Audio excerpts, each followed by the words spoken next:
Hello everyone, welcome to make it easy platform. तो आज हम आपके लिए गुड न्यूज़ लेकर आए हैं। स्टाफ सिलेक्शन कमीशन ने यहाँ पर अपना रिवाइज्ड एग्जामिनेशन कैलेंडर रिलीज़ कर दिया है 2025 के लिए, जिसमें कि जेई की पोस्ट यहाँ पर बता दी गई हैं कि एडवर्टाइजमेंट डेट कब रहेगा, क्लोजिंग डेट कब रहेगा। तो आइए देखते हैं। सबसे पहले आप एसएससी की साइट खोलेंगे और वहाँ पे कैंडिडेट कॉर्नर पे जाएंगे। कैंडिडेट कॉर्नर में नीचे एग्जामिनेशन कैलेंडर का ऑप्शन क्लिक करेंगे और 25-26 पे जाएंगे। तो यहाँ पर आप देख सकते हैं date of advertisement, closing date and month of exam. यहाँ पर देख सकते हैं आप जूनियर इंजीनियर 11th नंबर पे है आपका JE civil mechanical electrical examination 2025। यहाँ पर 30th ऑफ जून आपकी एडवर्टाइजमेंट डेट रहने वाली है, दैट मीन्स नेक्स्ट मंथ। और आपका जो है 21 जुलाई आपका last year closing date of your particular application, मतलब क्लोजिंग डेट ये रहेगा। एडवर्टाइजमेंट की डेट आपका 30th ऑफ जून रहेगा और जो एग्जामिनेशन टेंटेटिव डेट जो है एग्जामिनेशन की वो रहेगी 27th of October to 31st of October 2025। That means approximately आपके पास 6 मंथ्स हैं। 6 मंथ्स भी कंप्लीट नहीं है, 5.5 महीने ही है अप्रॉक्सीमेटली आप लोगों के पास, but it's a good time. आप कह सकते हो कि इतने पर्टिकुलर उसमें भी आप एग्जाम अपने हक में कर सकते हैं। और इसकी रोड मैप कैसा रहेगा अब हम वो डिस्कस करते हैं। तो आइए चलते हैं रोड मैप डिस्कस करने के लिए। चलिए, तो रोड मैप डिस्कस करते हैं कि आप इस पर्टिकुलर एग्जामिनेशन को कैसे इतने कम टाइम में अपने हक में कर सकते हैं या अपने पर्टिकुलर इस बॉल को अपने कोर्ट में ला सकते हैं। किस तरीके से आप इसमें आप कह सकते हैं कि जीत हासिल कर सकते हैं या सिलेक्शन पा सकते हैं। तो इसके लिए जो पर्टिकुलर रोड मैप रहेगा एसएससी जेई के लिए, सबसे पहले तो आपको एग्जाम पैटर्न समझने की ज़रूरत है। यहाँ पर आपके जो पेपर है वो 2 चरणों में कराया जा रहा है, CBT 1 एंड CBT 2। जो पहला चरण रहेगा उसमें आपका नॉन टेक और टेक्निकल दोनों पूछा जाएगा, अगेन ऑब्जेक्टिव फॉर्म में रहेगा। सिमिलरली आपका जो CBT 2 रहेगा, मतलब जो दूसरा चरण रहेगा एग्जामिनेशन का, जो पहला चरण क्वालिफाई करेंगे वही दूसरे चरण के लिए जाएंगे, सबसे पहली बात। और दूसरे चरण में आपका सिर्फ और सिर्फ टेक्निकल पार्ट ही पूछा जाएगा, वहाँ पर नॉन टेक का कोई मतलब नहीं है, सिर्फ और सिर्फ टेक्निकल पार्ट पूछा जाएगा। इसके बारे में हम फर्दर डिस्कशन भी करेंगे अभी। तो आपको एग्जाम पैटर्न सबसे पहले समझने की जरूरत है, ठीक है ना। दूसरी जो चीज है सिलेबस की अंडरस्टैंडिंग। सबसे पहले आपको पता होना चाहिए आपका सिलेबस क्या है। इररिलेवेंट चीजें हम लोगों को नहीं पढ़नी है, हमें अपना सिलेबस देखना है कि जो चीज सिलेबस के अंतर्गत आ रही है आप उसी को कंसिडर करेंगे, ठीक है ना। आपको एग्जाम से पहले आपका पूरा सिलेबस, एग्जाम से पहले भी क्यों, स्टार्टिंग के जो अभी आपको ये मंथ्स मिले हैं बेटा, लगभग 1 से 3 महीने जो आपको है ये पर्टिकुलर टाइम 6 महीने का है अप्रॉक्सीमेटली। स्टार्टिंग के जो 3 महीने हैं उतने में तो आपको पूरा सिलेबस खत्म कर ही लेना है, ताकि आप बाकी का रोड मैप भी फॉलो कर पाएं, ताकि आपका सिलेक्शन पक्का हो पाए, ठीक है। सिलेबस अंडरस्टैंडिंग बहुत जरूरी है, कितना पढ़ना है, कहाँ से पढ़ना है, कैसे पढ़ना है, सिलेबस की अंडरस्टैंडिंग बहुत ज्यादा यहाँ पर क्या बन जाती है, जरूरी बन जाती है। आपको लास्ट ईयर की कट ऑफ भी देखनी पड़ती है कि कट ऑफ का ट्रेंड क्या गया है। लास्ट ईयर की कट ऑफ कितनी थी, ऑब्वियसली उससे ज्यादा ही होगी, कम तो नहीं जाएगी, है ना, क्योंकि बच्चा भी लगातार मेहनत में है, लगातार प्रिपरेशन में है, इसलिए कट ऑफ ऑलमोस्ट बढ़ती ही है मोस्ट ऑफ द टाइम्स। अब अगेन यहाँ पे देखिए, फिर लेवल ऑफ एग्जामिनेशन की भी हम लोग यहाँ पर बात करने वाले हैं। प्रिपरेशन स्ट्रैटेजी एक बार हमने पहले भी डिस्कस किया था, आज भी डिस्कस करेंगे कि किस तरीके से हमारी स्ट्रैटेजी रहनी चाहिए इस पर्टिकुलर एग्जाम को क्रैक करने के लिए, और स्टडी मटेरियल आपको क्या क्या हेल्पफुल रहेगा इस पर्टिकुलर एग्जाम में सिलेक्शन पाने के लिए, ठीक है। तो ये पर्टिकुलर चीजें आपको पता होनी चाहिए। एग्जाम पैटर्न की हम लोग बात करते हैं। अगेन CBT 1 में टेक्निकल नॉन टेक्निकल दोनों पोर्शन आ रहे हैं। यहाँ पे देखेंगे आप 200 क्वेश्चन यहाँ से पूछे जा रहे हैं। 50 क्वेश्चन आपके रीजनिंग से रहेंगे, 50 क्वेश्चन जनरल स्टडीज से रहेंगे और आपके 100 क्वेश्चन यहाँ पर टेक्निकल का रहने वाला है। तो देखिए 120 मिनट का एग्जाम है, 2 घंटे का एग्जामिनेशन है आपका। यहाँ पे 200 मार्क्स का है, नेगेटिव मार्किंग है 0.25, ठीक है ना, मतलब 25% आपकी नेगेटिव मार्किंग है और कैलकुलेटर इस पर्टिकुलर एग्जामिनेशन में अलाउड नहीं रहेगा, ठीक है ना। 50 क्वेश्चन देखिए रीजनिंग से हैं, 50 क्वेश्चन जीएस से हैं और 100 क्वेश्चन यहाँ पे आपके टेक्निकल से पूछे जा रहे हैं। क्लियर है इतनी चीज। प्रत्येक क्वेश्चन यहाँ पर 1 मार्क कैरी कर रहा है। 200 मार्क्स हैं और 200 क्वेश्चन है आप लोगों के पास। 50 मार्क्स रीजनिंग, 50 मार्क्स आपके जनरल स्टडीज एंड 100 मार्क्स आपके टेक्निकल। तो प्रत्येक क्वेश्चन यहाँ पे 1 मार्क्स का है। जो नेगेटिव मार्किंग रहेगी क्वेश्चन गलत करने पे 0.25 पर क्वेश्चन रहेगी। CBT 2 की अगर हम बात कर लेते हैं, अगर आपने पहला चरण क्वालिफाई कर लिया और दूसरे चरण पे आप पहुंचते हैं तो अगेन यहाँ पर आपके 100 क्वेश्चन है और प्रत्येक क्वेश्चन यहाँ पे 3 नंबर का होगा। कितना हो जाएगा, 3 मार्क्स का एक क्वेश्चन आपका यहाँ पर बन जाता है, ठीक है ना। अगेन नेगेटिव मार्किंग भी यहाँ पर बढ़ जाती है, जो कि 0.25 थी पहले, अब कितनी हो गई है, 1/3 हो गई है।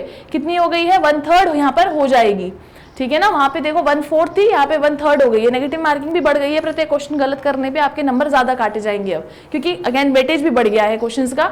300 मार्क्स का है, जैसे कि मैंने बताया 100 क्वेश्चन है, प्रत्येक क्वेश्चन 3 मार्क्स का हुआ तो 100 क्वेश्चन आपके 300 मार्क्स के हो गए हैं। अगेन 2 घंटे का पेपर रहेगा, यहाँ पर आपका वर्चुअल कैलकुलेटर यहाँ पे अलाउ किया गया है। क्लियर। फिर बात करते हैं सिलेबस की।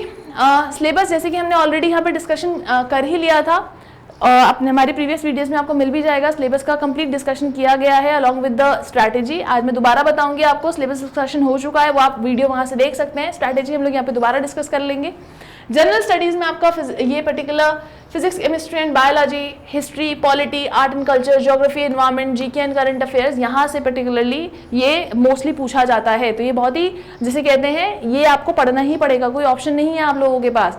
आजकल एक एक मार्क्स से बच्चा रह जाता है, तो मेहनत में सारी चीजें जिसे कहते हैं आपको इंक्लूड करनी है। अगर मेहनत कर रहे हो तो सारी चीजें पढ़ के जानी है, ठीक है ना। एंड विद इन, सिर्फ पढ़नी नहीं है, विद इन द टाइम पढ़नी है। ऐसा भी नहीं करना पढ़ लूंगा पेपर से जस्ट पहले आप पढ़ ही रहे हो, ऐसा नहीं करना है। आपको with in the time span आप इसको कंप्लीट करने हैं कि आपको रिवीजन का टाइम भी मिल जाए, प्रैक्टिस का टाइम भी मिल जाए, है ना, तभी आपका सिलेक्शन पक्का हो पाएगा।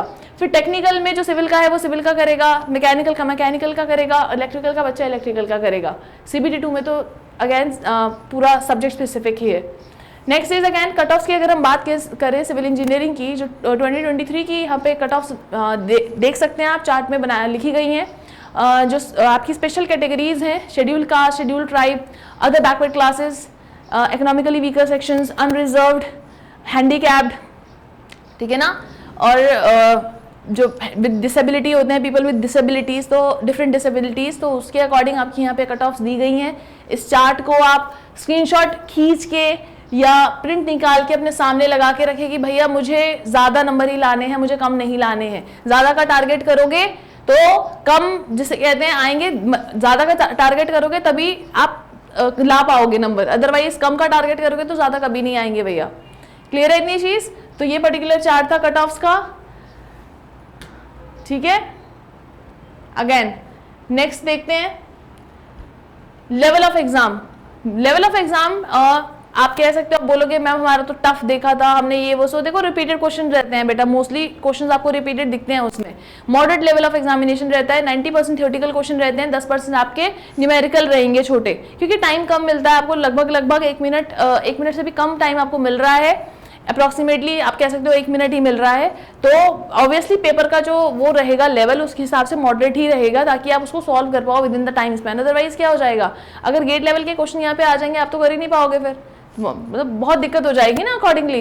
फिर रिपीटेड नेचर ऑफ क्वेश्चंस रहते हैं, तो आप अगेन क्वालिफाई करने का चांस आपका कंपैरेटिवली ज्यादा रहता है। जितने आप PYQs लगाएंगे वो आपके हक में होता चला जाएगा, एग्जामिनेशन आपकी पकड़ बनती जाएगी क्वेश्चंस पे, चाहे आप 0 लेवल से स्टार्ट कर रहे हैं, चाहे आप अभी प्रैक्टिस में है। अभी प्रैक्टिस में है तो ये तो और भी अच्छा है, ठीक है। यहाँ पे प्रिपरेशन स्ट्रैटेजी की अगर बात करें, जैसे कि मैंने आप लोगों को पहले भी बोला था, मेंटल प्रिपरेशन आपकी बहुत ज़रूरी है, ठीक है ना, क्योंकि पढ़ाई कर रहे हो कंटिन्यूसली, कंसिस्टेंसी बनानी बहुत ज़्यादा ज़रूरी हो जाती है। तो मेंटल प्रिपरेशन साथ ही साथ आपको अपने फिजिकल हेल्थ का भी ध्यान रखना है। कहते हैं ना तन मन धन तीनों होने चाहिए पढ़ने के लिए, तो यहाँ पे यही वो मन है, यही वो तन है। आपको इन पर्टिकुलर प्रोस्पेक्ट्स पे काम करना है, फिजिकली भी अपने आप को फिट रखना है, ऐसे नहीं बीमार पड़ गए पढ़ाई नहीं हो पा रही है। तो मेंटल प्रिपरेशन के साथ साथ आपको फिजिकल प्रिपरेशन भी अपनी लोगों की अपनी करनी ही है, ठीक है ना। अगर हम बात करें फर्दर प्रिपरेशन की, तो आप क्या कर सकते हो, मैंने आप लोगों को पहले भी बताया था, आप क्या कर सकते हो बेटा, एक मिस्टेक कॉपी बना सकते हो। जिन भी क्वेश्चंस में आप फंस रहे हो, जिन भी क्वेश्चंस में आप क्या हो रहे हो, अटक रहे हो, लैग कर रहे हो, आप उस मिस्टेक कॉपी में वो लिखिए और हर हफ्ते में उसे एक बार पढ़िए। एग्जाम उसके बाद 1 हफ्ते अगर आप लगातार उसको पढ़ रहे हो तो आपके सबकॉन्शियस माइंड में वो चला ही जाएगा, और एग्जाम से 1 हफ्ते पहले उस पर्टिकुलर कॉपी को पूरा टाइम दीजिए। तो डेफिनेटली जिन क्वेश्चंस में आप अटक रहे हो, फिर आपकी वो गलती वहां क्या हो जाएगी, एग्जाम में रिपीट नहीं होगी और आपके सिलेक्शन के चांसेस वहां पे बढ़ जाते हैं बेटा। इसके अलावा मैंने बोला था जैसे जैसे आप सब्जेक्ट खत्म करते जाए वैसे वैसे फॉर्मूला कॉपी लगाते जाएं, मतलब फॉर्मूला कॉपी सब्जेक्ट के साथ साथ बनाते जाएं। इससे एडवांटेज ये होता है कि आप पेपर से जस्ट पहले आपको पूरी किताब खोलने की जरूरत नहीं है फॉर्मूला पढ़ने के लिए, आप फॉर्मूला डायरी से पढ़ सकते हो। मैं ये चाहती हूँ आप पेपर से जस्ट पहले आपकी जो सिविल इंजीनियरिंग है 50 से 60 पन्नों में आ जानी चाहिए। मतलब आपने पूरा कोर्स पढ़ लिया, पूरा कोर्स पढ़ने के बाद आपने जो शॉर्ट हैंड्स बनाए, अपने शॉर्ट हैंड्स इंसान के अपने ही खुद के होते हैं, मैं नहीं दे सकती आपको, कोई दूसरा तीसरा बंदा नहीं दे सकता है। अपने शॉर्ट हैंड्स इंसान खुद बनाता है अपनी समझ के हिसाब से। तो वो जब आप पूरा कोर्स सिलेबस पढ़ोगे उनके साथ साथ करस्पॉन्डिंगली आप फॉर्मूला कॉपी और शॉर्ट हैंड्स दोनों बनाएं, शॉर्ट हैंड्स भी बनाएं। इससे एडवांटेज ये होगा कि पेपर से जस्ट पहले आपको 12 के 12 सब्जेक्ट की किताबें या कॉपियां खोलने की जरूरत नहीं पड़ेगी, क्योंकि आप क्या करोगे, वही जो 50 से 60 पन्ने आप लोगों ने बनाए होंगे शॉर्ट हैंड्स के, जिसमें पूरी सिविल इंजीनियरिंग समाई हुई है, वो 2 घंटे भी पहले पढ़ोगे तो आपकी पूरी सिविल इंजीनियरिंग आपके दिमाग में रिवाइज हो जाएगी बेटा, ठीक है ना। तो इसीलिए शॉर्ट हैंड्स बहुत ज़्यादा ज़रूरी होते हैं किसी भी एग्जाम्स को क्रैक करने के लिए। जो बच्चे क्रैक करके सिलेक्शन पा चुके हैं आप उनसे भी जाके ये चीज़ पूछ लेना फॉर श्योर, क्लियर। तो ये चीज़ रहती है, बहुत सारे इंटरव्यूअर्स ने ये चीज़ बोली है, बहुत सारे सिलेक्टेड कैंडिडेट्स ने बोली है, जिनका ऑल इंडिया रैंक 1 आया है, वो भी ये चीज़ फॉलो करते हैं, ठीक है ना। एक मिस्टेक कॉपी बनाइए, फॉर्मूला कॉपी बनाइए, साथ ही साथ शॉर्ट हैंड्स भी बनाइए, शॉर्ट हैंड नोट्स बनाइए। इनसे एडवांटेज ये होता है कि आप 2 घंटे पहले एग्जाम से पूरे के पूरे अपनी सिविल इंजीनियरिंग एक ही बारी में रिवाइज कर सकते हैं, जिससे टाइम बचता है आप लोगों का, ठीक है ना, और आप ज़्यादा चीज़ें अगेन होल्ड कर पाते हैं। तो ये 3 चीजें अगर आप कर लेते हैं तो मैं आपको बोल रही हूँ आपका बाकियों के कंपैरिजन में अपर हैंड हो जाएगा for sure, guaranteed upper hand हो जाएगा आप लोगों का, ठीक है ना। तो सिलेबस कंप्लीशन, अब सिलेबस कंप्लीशन में आपको हड़बड़ी नहीं करनी है कि भैया फटाफट सारा सिलेबस खत्म करना है, 1 महीने में खत्म कर दिया। टेक योर टाइम, जरूरी नहीं मैं सिलेबस खत्म करने को बोल रही हूँ जल्दी, इसका मतलब ये नहीं 1 महीने में पूरा सिलेबस खत्म करके देना है, नहीं ऐसे नहीं पढ़ना है आपको पढ़ना है समझ के साथ। तो आपको टाइम लेके पढ़ना है, समझ के पढ़ना है, लेकिन ज्यादा टाइम भी नहीं लेना है। मतलब हमें एक एक्यूरेट टाइम चाहिए जो ना बहुत ज्यादा हो ना बहुत कम हो। पूरा स्ट्रैटेजी बनाइए अपना बैठ के, कितना टाइम कितने सब्जेक्ट को देना है, और टारगेट बना के अगर आप पढ़ेंगे तो आपके पास अगेन एक एड ऑन हो जाता है। आपके पास जब चैलेंजेस आते हैं ना ब्रेन के पास, तो ब्रेन उनको खुद जिसे कहते हैं प्रोसेस करता है। टारगेट बना के पढ़िए, आप 3 महीने का टारगेट बनाइए कि मुझे 3 महीने के अंदर अंदर पूरा टेक और नॉन टेक सब खत्म करना है, उसके बाद मैं रिवीजन करूंगा 1 महीना। तो 3 महीने में जो आपने टेक एंड नॉन टेक खत्म किया, आप एक शेड्यूल बनाइए 3 महीने के हिसाब से कि इतना टाइम मुझे प्रत्येक सब्जेक्ट को देना है, नॉन टेक को इतना देना है, टेक्निकल को इतना देना है, जनरल स्टडीज को इतना देना है, इस पर्टिकुलर सब्जेक्ट को इतना देना है, बीएमसी को मैं 10 दिन दे रहा हूँ, 15 दिन फ्लूइड को दे रहा हूँ, 20 दिन, मतलब अपने हिसाब से बनाइए आप ये शेड्यूल बना के अपने जहां पे स्टडी एरिया है वहां पे सामने लगाइए, ताकि आपके दिमाग में भी ये चीज छप जाए कि इतने दिन में ही कंप्लीट करना है, इससे ज्यादा नहीं, इतने दिन में। टाइम बच गया अच्छी बात है, लेकिन टाइम ज्यादा लग रहा है तो ये आपको अगेन मैनेज करना पड़ेगा, रिवाइज करना पड़ेगा। समटाइम ऐसा भी होता है कोई सब्जेक्ट ज्यादा टाइम डिमांड कर रहा होता है, उसका मतलब ये नहीं है कि आपकी कैपेसिटी कम है उसको पढ़ने की। हो सकता है वो सब्जेक्ट कंपेरेटिवली टफ हो आपके लिए। अगर मैं बोल रही हूँ बीएमसी पढ़ रहे हो और सोम पढ़ रहे हो, सोम के लिए आपने 10 दिन दिए थे, बीएमसी के लिए आपने 8 दिन दिए थे।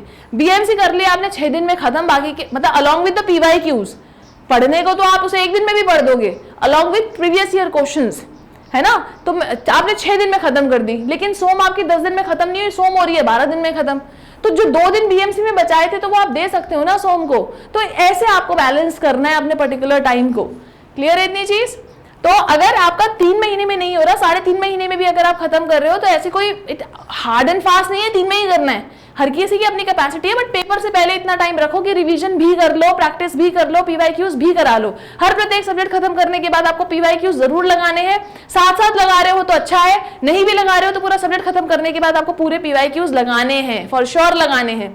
एक बार जब आप पूरा सिलेबस खत्म कर लेंगे तो आपको क्या करने हैं, अच्छा सब्जेक्ट के साथ साथ एमसीक्यूज भी लगाते जा रहे हो, पीवाईक्यूज भी लगाते जा रहे हो। एक बार जब आपका क्या हो गया, पूरा सिलेबस खत्म हो गया, तो फुल टेस्ट भी दीजिए, ठीक है ना। तो आपका क्या रहेगा, मतलब ये जो आपकी प्रैक्टिस होगी एक्चुअल, तो वो ऑब्जेक्टिव से ही होगी ना। तो आपको कंटिन्यूअस जिसे कहते हैं ऑब्जेक्टिव के टच में रहना है, ताकि जिस दिन पेपर आपके सामने है आपको लगे ही ना कि आप पेपर दे रहे हो। पेपर से पेपर तक आप इतने पेपर दे दो कि पेपर पे लगे ही ना कि पेपर हो रहा है।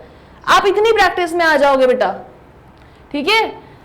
अब देखिए स्टडी रिसोर्सेज की अगर हम बात करें, क्वालिटी लेक्चर्स आप देख सकते हैं, यहाँ पे क्वालिटी लेक्चर्स मिलेंगे, है ना। क्वालिटी लेक्चर्स लेने बहुत ज़्यादा ज़रूरी हैं इस पर्टिकुलर एग्जाम को क्रैक करने के लिए, क्योंकि अगर कोई जीरो से स्टार्ट कर रहा है, उसके पास ना नोट्स हैं ना उसके पास कुछ ऐसा डिलीवरी का सोर्स है, तो आप ऑनलाइन मोड के थ्रू इजीली ये चीज़ कर सकते हो। और मेक इट ईजी भी आपको इसमें पर्टिकुलर हेल्प कर सकता है फॉर श्योर। प्रैक्टिस बुक्स की अगर आप बात करें तो SSC JEE previous year questions आप लोग करेंगे, जो कि बहुत बहुत इंपॉर्टेंट है आप लोगों के लिए।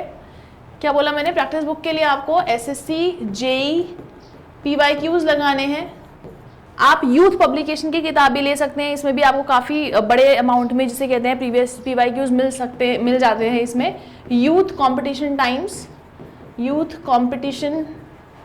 टाइम्स एक अच्छी बुक है, इसमें आपको पर्टिकुलर JEE लेवल की लेना, AE लेवल की मत लेना। तो JEE लेवल की जो यूथ कंपटीशन टाइम्स है अगैन वो आपको एक हेल्पफुल सोर्स हो सकता है यहाँ पे।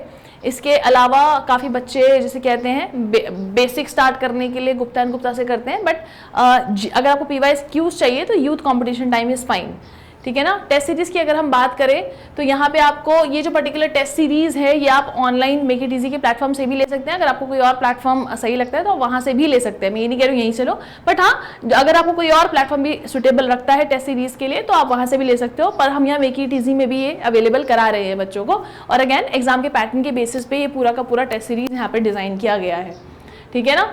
तो हमने SSC JEE का यहाँ पर कोर्स भी लॉन्च किया है आप लोगों के लिए, तो please go through the app, ठीक है ना। तो आपको वहाँ पे इसकी डिटेल्स मिल ही जाएंगी। प्री प्लस मेंस दोनों दिए जा रहे हैं। अब ये पर्टिकुलर जो कोर्स है ये आपका 5000 का था इनिशियली, अब इसमें जब आप कूपन कोड लगाएंगे MIE तो कूपन कोड ज़रूर लगाइएगा, क्योंकि कूपन कोड लगा के ही आपको जो कोर्स पड़ रहा है 2500 का पड़ रहा है, मतलब 2499 का पड़ रहा है ये आपको कोर्स। तो अब इसकी जो फर्दर डिटेल्स है ये आपको पर्टिकुलर वीडियो के नीचे लिंक मिल जाएगा, तो आप वहाँ पे जाके भी ये डिटेल्स ले सकते हैं। सो आज के लिए इतना ही। Thanks for coming to our online platform. Thank you.